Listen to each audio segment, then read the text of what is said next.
at 10. Good evening, I'm Emily Young. Tonight we start with some breaking news. Wilkin County is advising no travel due to deteriorating road conditions. So to our Wilkin County viewers, please don't drive anywhere unless it's necessary. I should also take the time to mention that it's very possible that things will be closed tomorrow, such as church or whatever it is you have planned. So we suggest that you call ahead and confirm your plans can indeed continue. And with that in mind, we'll go straight to the weather. Justin, hit us with it.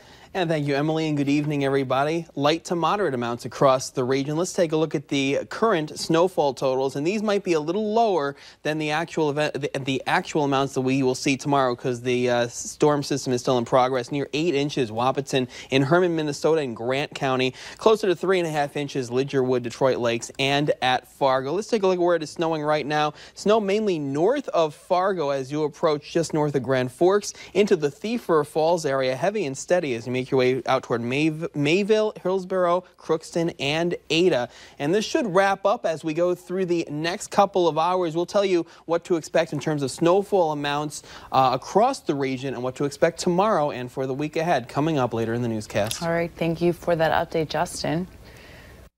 It was a lot of extra work, a lot of extra stress, and we're happy to be past that. Local residents who fell victim to the studs to rugs incidents will most likely be let down again. Valley News Live team's Ashley Holcomb spoke with one of Tim Rosine's victims and joins us here in the studio to tell us how they're recovering from the situation. Yes, Emily, I spoke with Ross and Bridget Bowden today. They told me that this road has not been easy for them. However, things are finally looking up. After investing $80,000 into their home's addition, the Bowdens chose not to file against Rosine. We didn't know if there was any money there to be had. If there isn't any money to have, there isn't any point in suing and putting more money after what we already lost. Ross and Bridget Bowden are one of many studs to rugs victims. Although they chose not to take legal action, hearing that others did and may not gain anything in return isn't pleasing. I feel bad for those who did possibly put more money into this. It's hard. You feel like there should be some form of retribution, and I don't think there's going to be any.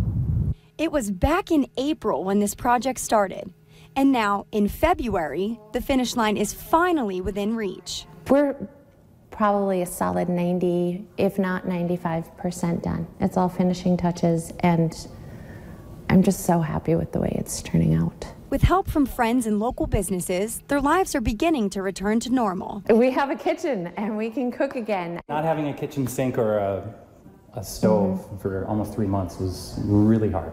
A contracting nightmare turned to reality. The Bowdens can still see a silver lining. There's a lot of amazing people in our community. They're making it a lot softer than what it would have been. The Bowdens say they wouldn't be anywhere near where they are today if it wasn't for Luxury Designs, Citywide Electric, Gate City Plumbing, Linear Drywall, and everyone else who stepped up when they needed it most. Back to you, Emily. All right, thank you, Ashley. Valley News Live has learned that Congressman Kevin Cramer's 35-year-old son has been placed in intensive care at Sanford Medical in Bismarck.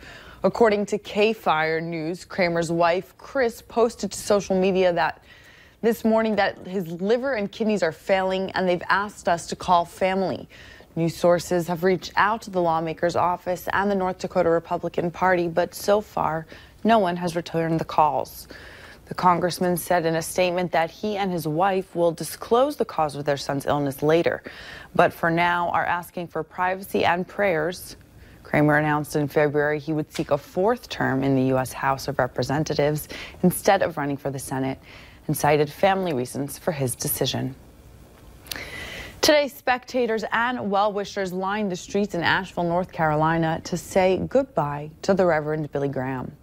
Graham, an evangelist, and one of the most influential preachers of the 20th century, died Wednesday at the age of 99. The motorcade moved Graham's body to the Billy Graham Library in Charlotte, where it will lie in repose Monday and Tuesday inside his childhood home. Reverend Graham's body will then be brought to the U.S. Capitol to lie in honor in the rotunda on Wednesday through Friday. Members of the public are welcome to visit the casket during those periods of repose. Graham's funeral services take place at noon Friday in a tent in front of the Billy Graham Library. The funeral will be private and open only to invited guests. The burial will follow. And later on, Valley News Live, how the students at an Indiana high school are searching for positivity in the aftermath of the mass shooting in Florida. You're watching Valley News Live on TV, online, and on the go.